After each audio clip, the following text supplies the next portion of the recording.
Hello students, today in our molecular basis of inheritance, we will be dealing about the discovery of genetic code.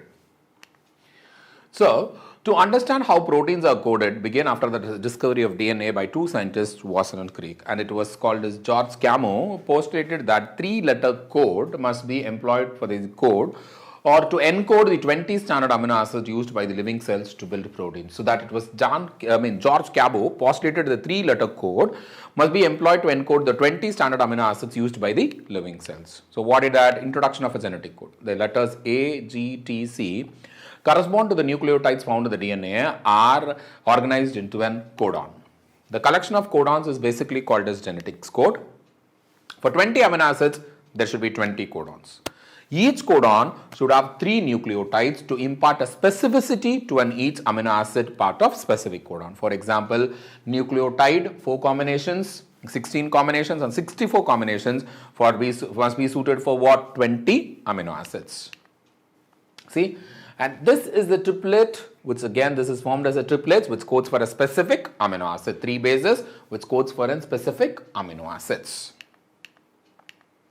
Genetic code can be expressed in the form of a simple tabular column like this. For a neat aspirant or a board aspirant, there is you would have a basic idea of this. It has got a start codon.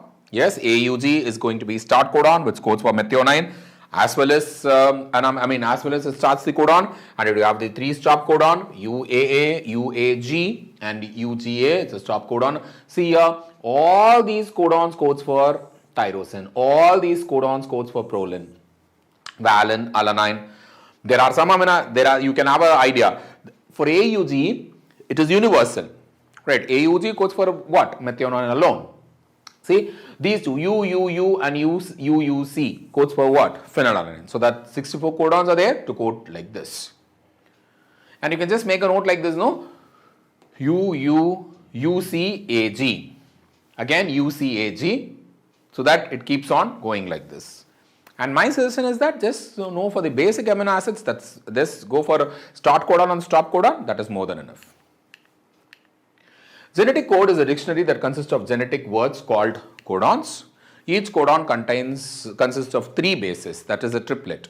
There are 64 codons and 61 codons codes for 20 amino acids that codes found in protein, and the 3 codons are basically called as stop codons, are basically called as nonsense codon that does not codes for anything. Sense codon, signal codon, start codon, stop codon, sense codon. The codon that codes for an amino acids are basically called as what? Sense codon, signal codon. These codons that code for signals during protein synthesis. For example, these are the signal codon AUG, UAA, UAG, UGA. That is start and stop codons. I can say there are 2 types of signal codons. One is initiating codon. The other is going to be terminating codons. Terminating codons. UAA, UAG, UGA are termination codons or nonsense codons and are often referred as an amber, orchard and opal codons. AUG is an initiated codon. It codes for the amino acid called as methionine. At the starting point, it codes for methionine in eukaryotes and formal methionine in prokaryotes. Anticodon, you know that better, right? The anticodon sequence of tRNA which pairs with the codon of mRNA during the translation, and it is called as anticodon. You have this anticodon arm C, you have this codon here in mRNA, and you have this anticodon. Yes.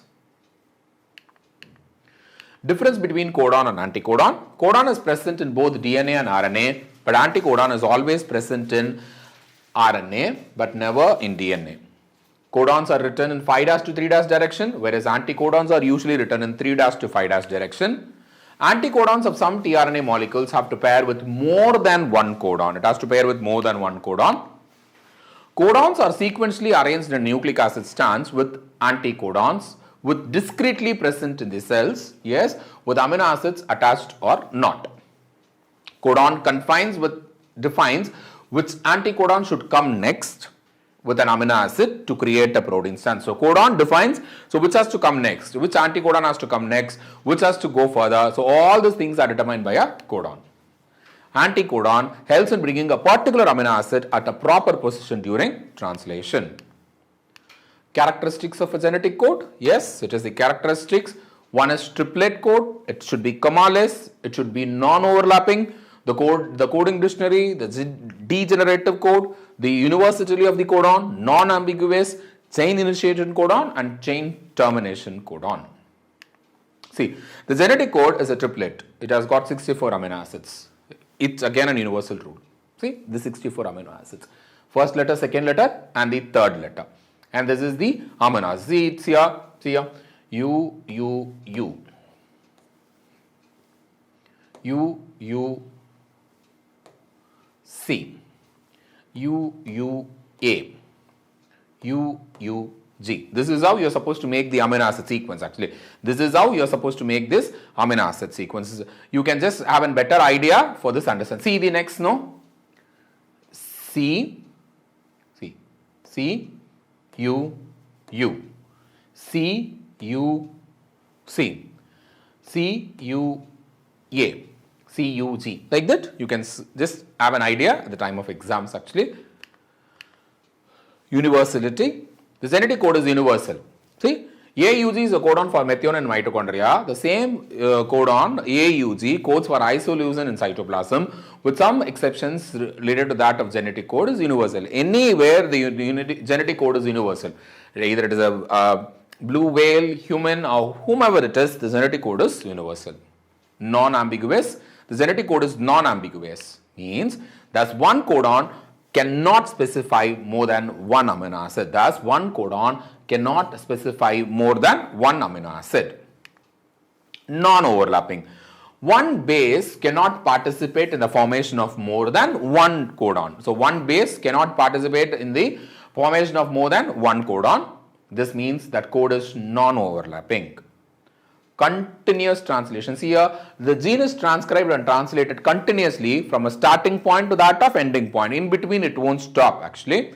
So, punctuations are not present between codons. Like all the punctuations, the stopping is not there. It starts from start codon, ends with stop codon. The code has a polarity. The code has a definite direction of reading a message, and that is referred as polarity. The reading of a passage left to right and right to left will specify the different amino acid sequence. For example, UUG stands for leucine from right to left. It is GUU which stands for what? Valine. Degeneracy of codons. An amino acid can be coded by more than one codon. It is called as degeneracy. So, amino acid can be coded by more than one codon, and that is called as degeneracy of the genetic code. And of course, you know, right, the degeneracy. See, an amino acid can be coded by more than one codon. An amino acid can be coded by more than one codon. See, codes like this. This is called as degeneracy.